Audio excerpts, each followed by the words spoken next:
নমস্কার। বিক্রম ভিলা রহস্যের সিজন 3 এর পরবর্তী অংশ আজকে শোনাব। স্নিগ্ধা কিছুক্ষণ স্থির হয়ে পাথরের মতো দাঁড়িয়ে রইল।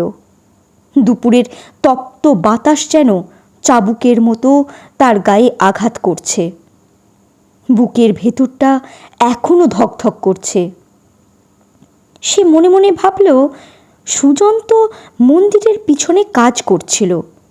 আমি যখন বাঁশ টেনে নিয়ে বাড়ি থেকে আসছিলাম তখন নিশ্চয়ই সে আমাকে দেখেছিল। হয়তো তখন চুপি চুপি পিছন পিছন এসেছে আমি কি করি সেটা দেখার জন্য।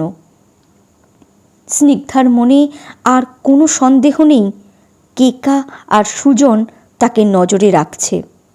স্বামী স্ত্রী মিলে তার প্রতিটা চলাফেরা লক্ষ্য করছে আর সব খবর গোপনে পৌঁছে দিচ্ছে কাকাবাবুর কাছে। এই ষড়যন্ত্রের জাল এতই নিপুণ যে স্নিগ্ধা নিজেকে খুব অসহায় বোধ করতে লাগলো। সে হাঁটতে হাঁটতে আবার খালের পাড়ে এসে দাঁড়িয়ে রইল। চারপাশে নিস্তব্ধতা, শুধু জঙ্গলের পাখির ডাক।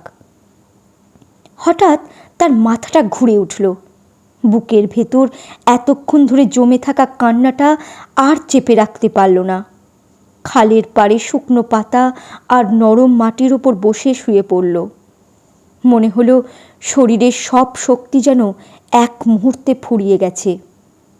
নিস্তব্ধ জঙ্গলের বুক চিরে হঠাৎ আর্তনাদ করে উঠল স্নিগ্ধা।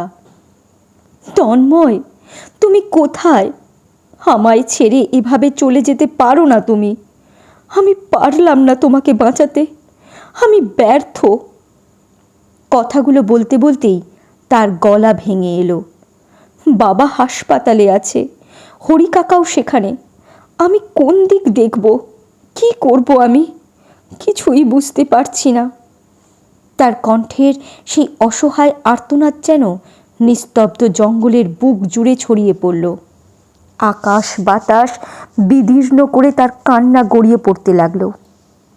কিন্তু সেই কান্নার জবাব দেওয়ার মতো আশেপাশে কেউ নেই। কিছুক্ষণ পর কান্নার বেগ একটু কমলে হঠাৎ সে লক্ষ্য করল তার নাকে একটা উৎকট গন্ধ আসছে, পোড়া গন্ধ। স্নিগ্ধা ভ্রু কুঁচকে চারপাশে তাকালো। তারপর চোখ গেল মাটির দিকে। শুকনো পাতার স্তূপের মধ্যে দু একটা পাতা কালচে হয়ে আছে, যেন আগুনে পুড়েছে। সে ধর্মর করে উঠে বসল। দ্রুত হাত বাড়িয়ে শুকনো পাতাগুলো সরাতে লাগলো। পাতা সরাতেই নিচে ধূসর রঙের গুঁড়োর মতো কিছু চোখে পড়ল। সে একটু আঙুল দিয়ে ছুঁয়ে দেখল, ছাই। প্রথমে ভাবল কেউ হয়তো এমনি আগুন জ্বালিয়েছিল, কিন্তু খুঁটিয়ে দেখতেই তার চোখ স্থির হয়ে গেল। না, এটা সাধারণ আগুন নয়। শুকনো পাতার পুরু স্তরের নিচে লুকোনো রয়েছে আধপোড়া কাঠের ছোট ছোট টুকরো। সবচেয়ে অদ্ভুত ব্যাপার হলো, উপরের শুকনো পাতাগুলো দেখে মনে হচ্ছে সেগুলো সেখানে প্রাকৃতিকভাবে পড়েনি, বরং কোনো কিছু আড়াল করার জন্য উপর থেকে ঢেলে দেওয়া হয়েছে। স্নিগ্ধা মরিয়া হয়ে দু হাতে পাতা সরাতে লাগলো। ভেতর থেকে বেরিয়ে এলো আধপোড়া শুকনো পাতা, দলা পাকানো ছাই, আর তার মাঝখানে পড়ে আছে একটি লাল সুতোর টুকরো। পাশেই একটা বড় গাছের গোড়ায় নজর যেতেই সে দেখল একটা ছোট মাটির পাত্র, যার ভেতরে লেপ্টে আছে কালচে চটচটে ছাই। মুহূর্তের মধ্যে স্নিগ্ধার শরীরের রক্ত হিম হয়ে এলো। এটা কোনো সাধারণ আগুন নয়।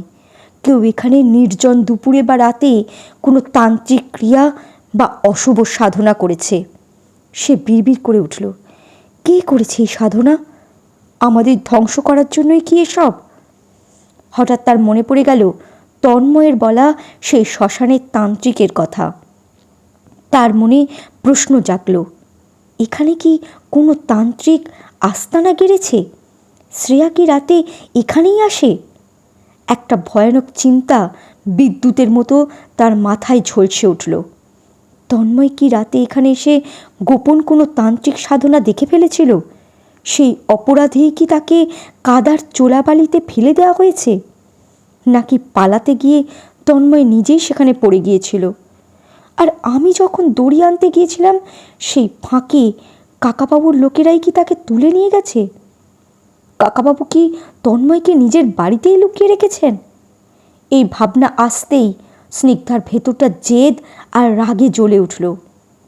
মাথার ওপর রোদ, পরনের শাড়িটা খালের জলে ভিজেছিল, কিন্তু এই প্রচণ্ড গরমে তা গায়ে আজ শুকনো হয়ে খটখটে হয়ে গেছে। শরীরের অস্বস্তি তুচ্ছ করে সে উঠে দাঁড়ালো। চোখে তার এখন জল নেই, আছে প্রতিশোধ আর স্বামী পুনরুদ্ধারের তীব্র আকাঙ্ক্ষা। সে আর এক মুহূর্ত দেরি করল না। জঙ্গল থেকে বেরিয়ে হন হন করে হেঁটে প্রাণকৃষ্ণবাবুর বাড়ির সামনে এলো। বাড়ির সামনের গেট খুলে ভেতরে ঢুকে গেল সে। বারান্দার দরজাটাও খোলা আছে। ধীরে ধীরে বারান্দায় উঠে ভেতরে ঢুকল স্নিগ্ধা। হল ঘরে মমতা দেবী বা কাউকেই দেখতে পেল না। সে একে একে কয়েকটা ঘর উঁকি দিয়ে দেখল। তারপর খাওয়ার ঘরে ঢুকতেই দেখল মমতা দেবী টেবিলে বসে খাচ্ছেন। স্নিগ্ধাকে দেখে তিনি একেবারে হতভম্ব হয়ে গেলেন। উস্কো খুস্কো শুকনো চুল, শাড়িতে কাদার দাগ, ক্লান্ত আর চিন্তায় ভরা মুখ। এই অবস্থা দেখে তিনি ভয় পেয়ে গেলেন। তাড়াতাড়ি চেয়ার থেকে উঠে দাঁড়িয়ে বললেন, কি হয়েছে মা, তোমার এমন অবস্থা কেন? স্নিগ্ধা কাঁপা গলায় জিজ্ঞাসা করল, কাকাবাবু কোথায়? মমতা দেবী বললেন, তোমার কাকাবাবু তো অনেকক্ষণ আগে হাসপাতালে গেছে। সুরেন্দার শরীরের খবর শুনেই চলে গেছে। আমি তো শুধু ঠাকুরের কাছে প্রার্থনা করছি দাদা যেন ভালো হয়ে যায়। কিন্তু মা, তোমাকে এমন বিধ্বস্ত দেখাচ্ছে কেন? দাদার জ্ঞান ফিরবে, তুমি চিন্তা করো না। মনে হয় কিচ্ছু খাওনি, বসো, আমি খাবার দিচ্ছি। স্নিগ্ধা মনে মনে বলল, হাসপাতালে হয়তো এমনি যায়নি কাকাবাবু, হয়তো তন্ময়কে কোথাও লুকিয়ে রাখতে গিয়েছেন। সে বলল, আর তরুণ কোথায়? ও তো কলেজে গেছে মা। আমি পল্লবীর ঘরটা একটু দেখে আসবো? মমতা দেবী দীর্ঘ নিঃশ্বাস ফেলে বললেন, যাও মা, শূন্য ঘর, সেখানে এখন শুধু ওর ছবি আর স্মৃতিটুকুই পড়ে আছে। স্নিগ্ধার প্রতিটি পদক্ষেপের সাথে হৃৎপিণ্ডে ধুকপুকনি যেন পাল্লা দিয়ে বাড়ছে। সিঁড়ি দিয়ে দ্রুত ওপরে উঠছে, তার নিঃশ্বাস ভারী হয়ে আসছে। একটা উন্মত্ততা কাজ করছে মনের ভেতর। কোথাও কি তন্ময়কে লুকিয়ে রাখা হয়েছে? খাটের তলা থেকে শুরু করে আলমারির আড়াল প্রতিটি কোণ সে খুঁটিয়ে দেখল, কিন্তু কোথাও তন্ময় নেই। অবশেষে সে পল্লবীর ঘরে পা রাখল।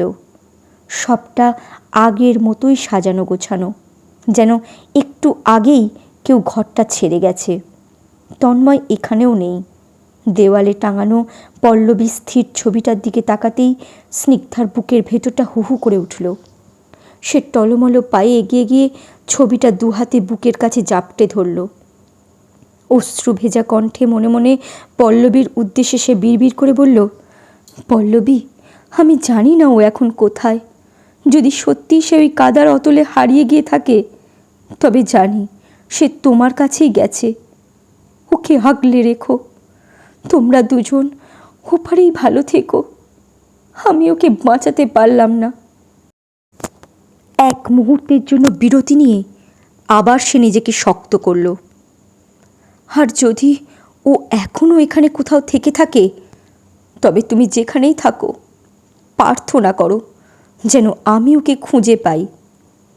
চোখ মুছে ছবিটা যথাস্থানে রেখে দিয়ে স্নিগ্ধা ধীর পায়ে নিচে নেমে এলো। প্রতিটি কোণে তার সন্ধানী দৃষ্টি এখনও কিছু একটা হাতড়ে ফিরছে। নিচে মমতা দেবীর মুখোমুখি হতেই তিনি অবাক হয়ে জানতে চাইলেন, কি খুঁজছ মা এমন করে?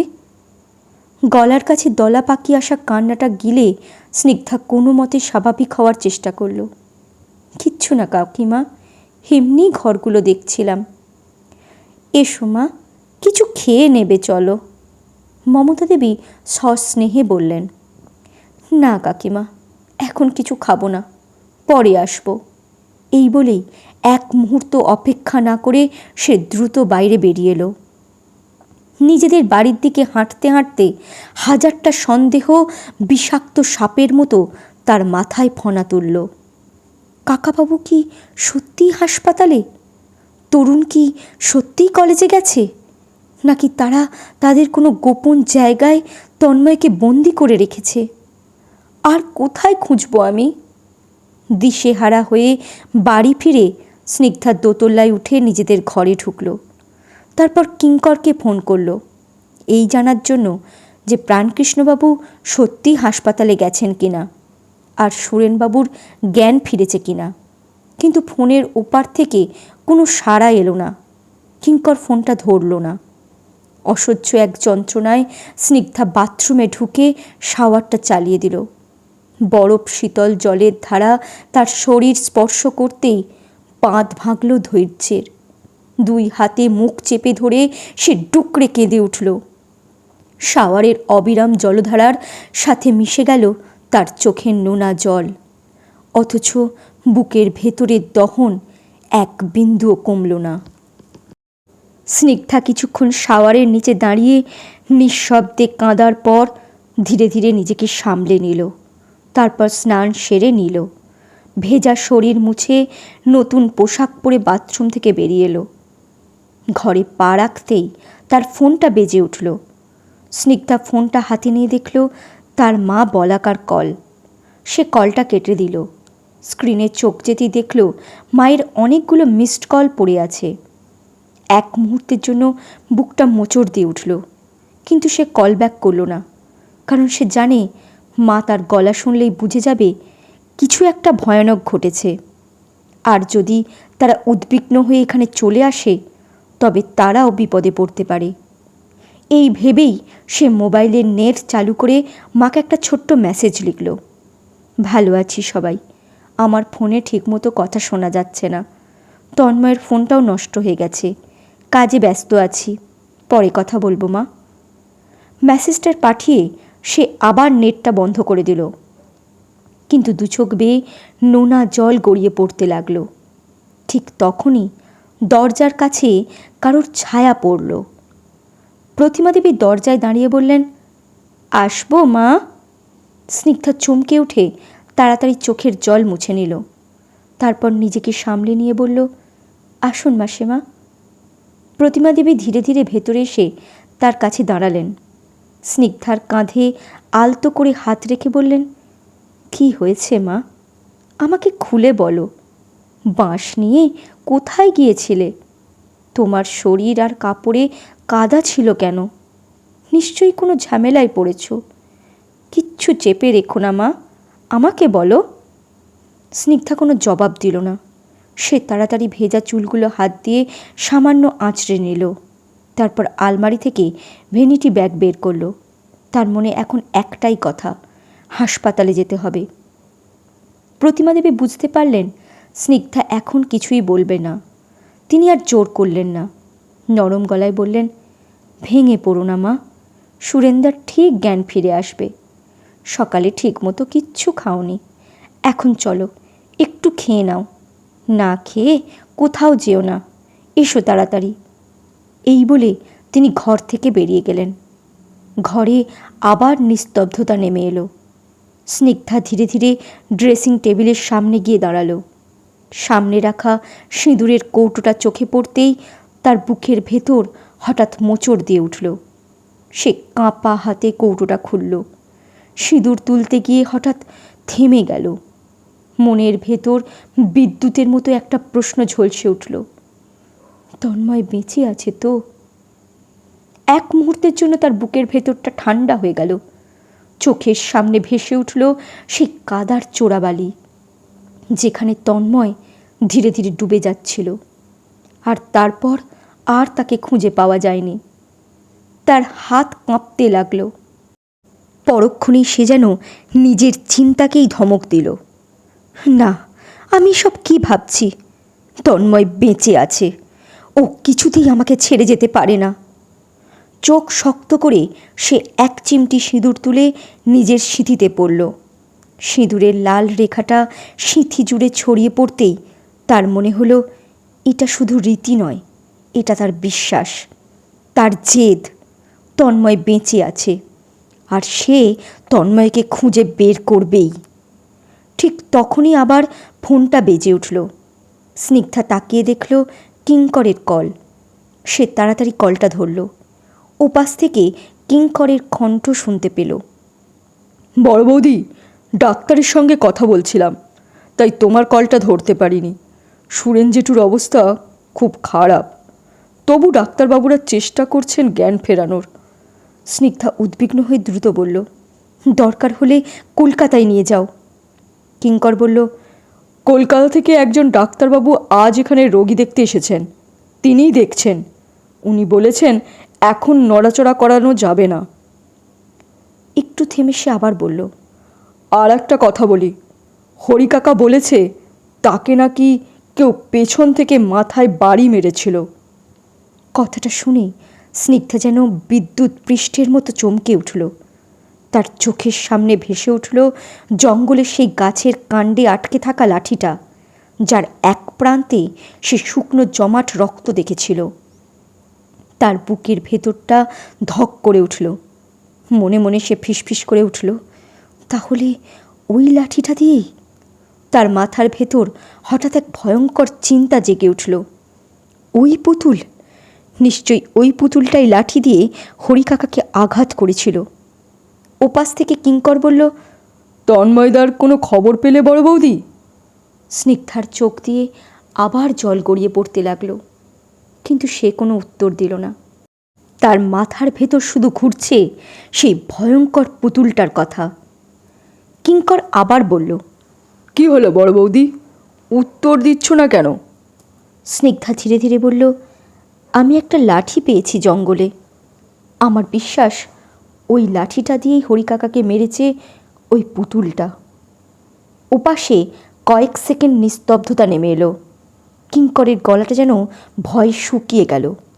স্নিগ্ধা কাঁপা গলায় বলল, ওরা সবাইকে শেষ করে দেবে। তার গলা ভেঙে গেল। তোমার বর্দা হয়তো আর।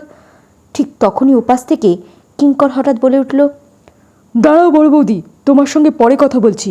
হরিকাকার হয়তো কিছু হয়েছে, নার্সরা দৌড়ে যাচ্ছে। কথা শেষ না করেই সে ফোনটা কেটে দিল। ফোনের স্ক্রিন নিভে গেল। ঘরের নিস্তব্ধতার মধ্যে দাঁড়িয়ে স্নিগ্ধার মনে হলো চারদিকের অন্ধকার যেন ধীরে ধীরে তাকে ঘিরে আসছে। সে ঘাবড়ে গিয়ে তাড়াতাড়ি ব্যাগটা তুলে নিল। ঘর থেকে বেরোতে যাবে, ঠিক সেই সময় কানে ভেসে এলো এক বীভৎস কর্কশ গলার শব্দ। তুই যদি হাসপাতালে যাস, তোর শ্বশুর, কাকা শ্বশুর আর হরিপদ কেউ আর বাঁচবে না। স্নিগ্ধা থমকে দাঁড়িয়ে গেল। চারদিকে তাকিয়ে উৎকণ্ঠিত গলায় বলল, কে তুমি? কি চাইছো?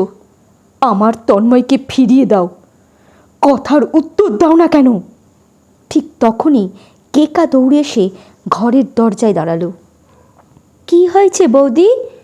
স্নিগ্ধা তার দিকে তাকিয়েই হঠাৎই প্রচণ্ড রেগে উঠল। কিচ্ছু হয়নি, তুমি যাও এখান থেকে। আর কাল থেকে কাজে আসতে হবে না।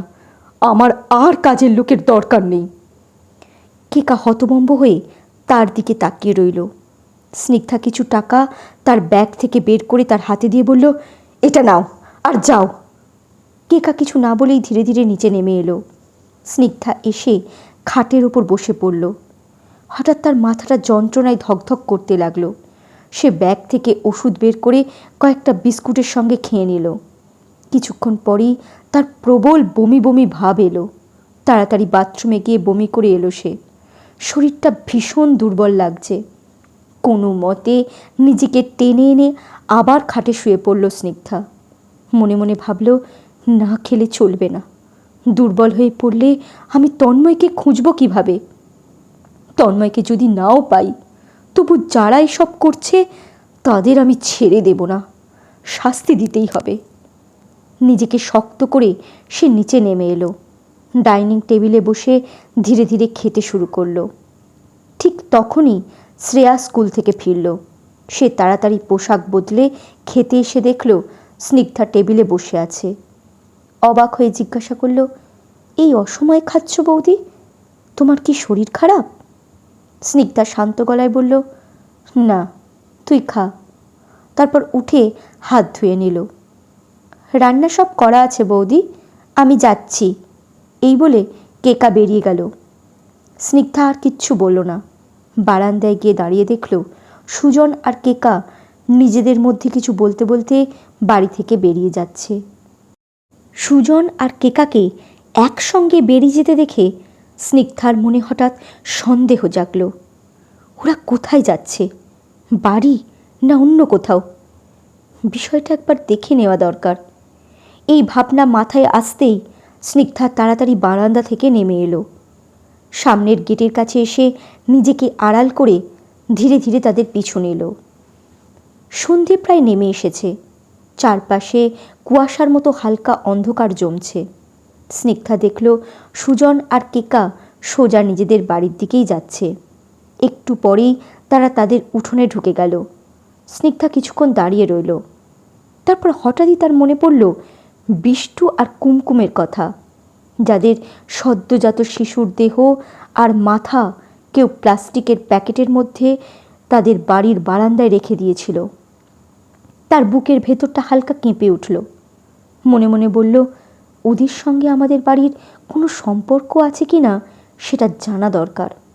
সিদ্ধান্ত নিয়ে সে ধীরে ধীরে বিষ্টুদের বাড়ির দিকে হাঁটা দিল। ছোট বেড়ার বাড়ি, চারদিকে নিস্তব্ধতা, অন্ধকার নেমে এসেছে। স্নিগ্ধাকে উঠোনে ঢুকতে দেখে বিষ্টু বারান্দা থেকে নেমে এলো। চিনতে পেরে সে অবাক হয়ে বলল, এই সময় আপনি আমাদের বাড়িতে? তারপর তাড়াতাড়ি বলল, আসুন আসুন। স্নিগ্ধা শান্ত গলায় বলল, আপনার নাম কি বিষ্টু? বিষ্টু মাথা নেড়ে বলল, হ্যাঁ। সে বারান্দায় উঠে গিয়ে একটা প্লাস্টিকের চেয়ার এনে বলল, বসুন। স্নিগ্ধা বলল, আপনার স্ত্রী কোথায়? বিষ্টুর মুখটা মুহূর্তে অন্ধকার হয়ে গেল। সে নিচু গলায় বলল, ও অসুস্থ, ভেতরে শুয়ে আছে। তারপর ঘরের দিকে তাকিয়ে ডাকল, কুমকুম, একটু বাইরে আয় তো। দেখ, বিক্রম ভিলার বড় দাদাবাবুর বউ এসেছেন। স্নিগ্ধা তাড়াতাড়ি বলল, না না, ডাকতে হবে না, আপনার আপত্তি না থাকলে আমি ওনার কাছে যেতে পারি। বিষ্টু একটু ইতস্তত করে বলল, চলুন, আমরা তো আপনাদের জমিতে চাষ করি, আমাদের সঙ্গে আপনি আপনি করে কথা বলার দরকার নেই। ঘরের ভেতরে ঢুকে স্নিগ্ধা কুমকুমের দিকে তাকালো। কুমকুমও বিস্মিত চোখে তার দিকে তাকিয়ে আছে। সে উঠে বসার চেষ্টা করতেই স্নিগ্ধা তাড়াতাড়ি বলল, না দিদি, উঠতে হবে না, তুমি শুয়েই থাকো। বিষ্টু বলল, কোথায় যে বসতে দিই। এই বলে সে আবার বারান্দা থেকে চেয়ার আনতে যাচ্ছে। স্নিগ্ধা বলল, না না, চেয়ার আনতে হবে না, আমি এখানেই বসছি। এই বলে সে কুমকুমের পাশে চৌকির ওপর বসে পড়ল। তারপর নরম গলায় বলল, তোমার বাচ্চার কথা আমি শুনেছি দিদি, কিভাবে ওকে তোমার কাছ থেকে নিয়ে গেল, তুমি কিছু মনে করতে পারছো? কুমকুম হঠাৎ ফুঁপিয়ে কেঁদে উঠল, জানি না বোন, কিচ্ছু জানি না, কাঁপা গলায় বলল, সন্ধ্যের দিকেই বাচ্চাটা হয়েছিল, আমার পাশে দাইমা ছিল, যন্ত্রণায় আমি ছটফট করছিলাম আর বাইরে বসেছিল। কথাটা বলতে বলতেই সে দরজায় দাঁড়িয়ে থাকা বিষ্টুর দিকে ইশারা করে বলল, আর পাড়ার আরও দুজন ছিল, জানি না কে আমার বাচ্চাটাকে কিভাবে নিল আর এমন ভয়ঙ্করভাবে মেরে ফেলল। এই বলেই সে কান্নায় ভেঙে পড়ল। বিষ্টু নিজের চোখের জল মুছতে মুছতে বলল, আমি দরজার বাইরে থেকে বাচ্চার কান্না শুনেছিলাম, কিন্তু তার কিছুক্ষণ পরেই ভেতর থেকে কোনো শব্দ পেলাম না। তখন দাইমাকে দরজা খুলতে বললাম, কিন্তু সে দরজা খুলছিল না। শেষে দরজাটা ঠেলে ভেতরে ঢুকে দেখি কুমকুম যন্ত্রণায় কাতরাচ্ছে, আর দাইমা ঠিক পাশেই বসে আছে, কিন্তু তার চোখ দুটো কেমন ফাঁকা ফাঁকা, যেন মানুষটা যেখানে আছে সেখানে আছে কিন্তু মনটা সেখানে নেই। আমি বাচ্চা কোথায় জিজ্ঞাসা করতেই সে যেন ঘোরের মধ্যে থেকে বলল, ও কিচ্ছু জানে না। সারা রাত আমরা খুঁজেছি, কোথাও পাইনি, সকালে শুনলাম জঙ্গলে ওই অবস্থায় পড়ে আছে। কথা শেষ করে সে গামছা দিয়ে চোখ মুছল। স্নিগ্ধা একটু চুপ করে থেকে বলল, দাইমা কি বাচ্চাটাকে ওই শ্মশানের তান্ত্রিককে দিয়ে দিতে পারে?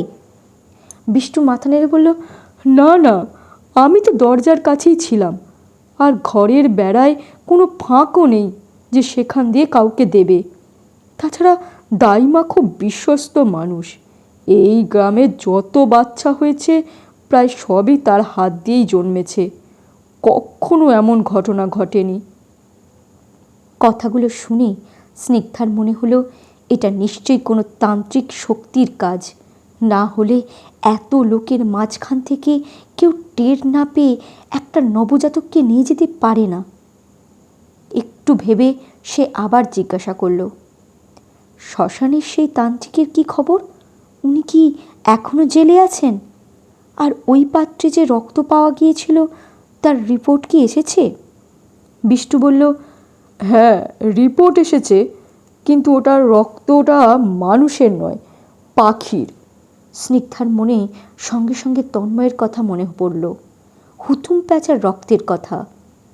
তার মনে সন্দেহ জাগল, তাহলে কি কেউ শ্মশানের তান্ত্রিককে ফাঁসানোর চেষ্টা করেছে, নাকি সত্যি তান্ত্রিক নিজেই কোনো তন্ত্রক্রিয়ার জন্য পাখির রক্ত ব্যবহার করছিল, তারপর পুলিশের কাছে ধরা পড়ে মিথ্যে কথা বলছিল।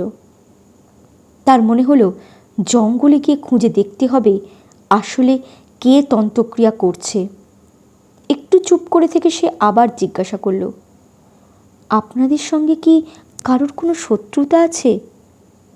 কুমকুম মাথা নাড়িয়ে বলল, না বোন, আমরা গরিব মানুষ, কারোর সঙ্গে ঝামেলা করি না, কাজ করি, খাই, রাতে ঘরে থাকি। স্নিগ্ধা আবার বলল, বিক্রম ভিলার সঙ্গে আপনাদের কোনো সমস্যা ছিল?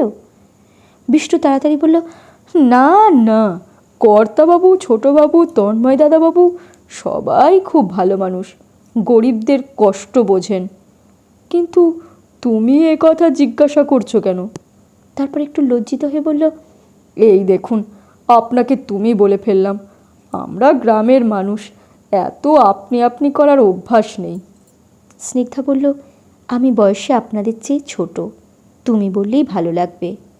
তারপর একটু থেমে বলল, আমাদের বাড়ির কারোর কোনো শত্রু আছে বলে আপনাদের মনে হয়? বিষ্টু একটু ভেবে বলল, এই গ্রামে তো তেমন কেউ নেই, তবে অনির্বাণ নিজের মানুষ হয়ে যেভাবে সম্পত্তির লোভে মর্মান্তিক ঘটনা ঘটিয়েছিল, তাতে কিছু বলা যায় না। স্নিগ্ধা এবার জিজ্ঞাসা করল, আপনাদের গ্রামের সুজন কেমন লোক? বিষ্টু বলল, সুজন তো মাতাল, সারাদিন মদ খেয়ে পড়ে থাকে, আর ওর বাবা মন্টু খুব ভালো মানুষ। তারপর বলল, শুনেছি সুজনের বউ কেকা তোমাদের বাড়িতে কাজ করে, কোনো সমস্যা করেছে কি? স্নিগ্ধা মাথা নাড়িয়ে বলল, না না। ঠিক তখন কুমকুম স্নিগ্ধার দিকে তাকিয়ে বলল, তোমার মুখটা তো শুকনো কেন? খুব ক্লান্ত লাগছে তোমায়। হরিকাকা কেমন আছে? শুনেছিলাম পড়ে গিয়ে আঘাত পেয়েছে। কথাটা শুনে স্নিগ্ধার চোখে জল এসে গেল। সে ধীরে উঠে দাঁড়িয়ে বলল, ভালো নেই, আমি চাই। বিষ্টু বলল, একা যেও না, আমি এগিয়ে দিয়ে আসি, চলো। স্নিগ্ধা মাথা নেড়ে বলল, না, আমি যেতে পারবো। এই বলেই সে দ্রুত বাড়ি থেকে বেরিয়ে এলো। অন্ধকার পথে একা হাঁটতে হাঁটতে তার হঠাৎ মনে পড়ল, কিঙ্করের কাছে সে জিজ্ঞাসাই করেনি কাকাবাবু সত্যিই কি বাবার অসুস্থতার খবর শুনে হাসপাতালে গিয়েছিলেন। মনে অদ্ভুত একটা সন্দেহ দানা বাঁধল। সে তাড়াতাড়ি মোবাইল বের করে কিঙ্করকে কল করল। কিঙ্কর কলটা ধরতেই স্নিগ্ধা জিজ্ঞাসা করল, কিঙ্কর, কাকাবাবু হাসপাতালে কখন থেকে আছেন? কিঙ্কর বলল, আমি এখানে এসে থেকেই ওনাকে দেখছি, আর তরুণও কলেজ থেকে বাড়ি ফিরে সব শুনে সোজা এখানে চলে এসেছে। কথাটা শুনে স্নিগ্ধার মনে নতুন করে সন্দেহ জাগল। তাহলে কি তন্ময়কে কোথাও লুকিয়ে রেখে কাকাবাবু হাসপাতালে গেছেন, নাকি তরুণকে তন্ময়ের দায়িত্ব দিয়ে হাসপাতালে গিয়েছেন তিনি? এবার সে কাঁপা গলায় জিজ্ঞাসা করল, হরি কাকার বাবা কেমন আছে? কিঙ্করের গলা ভারী হয়ে এলো। সে বলল, বড় বৌদি, হরিকাকার অবস্থা তখন খুব খারাপ হয়ে গিয়েছিল, একেবারে অসাড়ের মতো হয়ে গিয়েছিল, চোখ মুখ কেমন যেন হয়ে গিয়েছিল। এখন একটু সামলেছেন, তবে ডাক্তাররা নজরে রেখেছেন। আর সুরেন জেঠুর এখনও জ্ঞান ফেরেনি। ভুবন জেঠুও এত চিন্তায় পড়ে অসুস্থ হয়ে পড়েছেন। মনে হচ্ছে আজ আমাদের হাসপাতালে থাকতে হবে। তারপর সে জিজ্ঞাসা করল, বরদার কোনো খবর পাওয়া গেল? কথাটা শুনতেই স্নিগ্ধার বুকের ভেতরটা হু হু করে উঠল। সে আর কোনো উত্তর দিল না, নীরবে ফোনটা কেটে দিল। দু চোখ বেয়ে জল গড়িয়ে পড়তে লাগলো। সে জানে এই একের পর এক মর্মান্তিক ঘটনার পিছনে কাকাবাবুই আছেন। ওই তান্ত্রিকের সাহায্যেই তিনি এসব করাচ্ছেন। আর এখন আবার হাসপাতালে গিয়ে সবার সামনে পাশে থাকার অভিনয় করছেন। আজকে শুনলেন বিক্রমবিলা রহস্যের সিজন 3 49 থেকে 51 পর্ব। পরবর্তী পর্ব খুব শীঘ্রই চলে আসবে। ধন্যবাদ।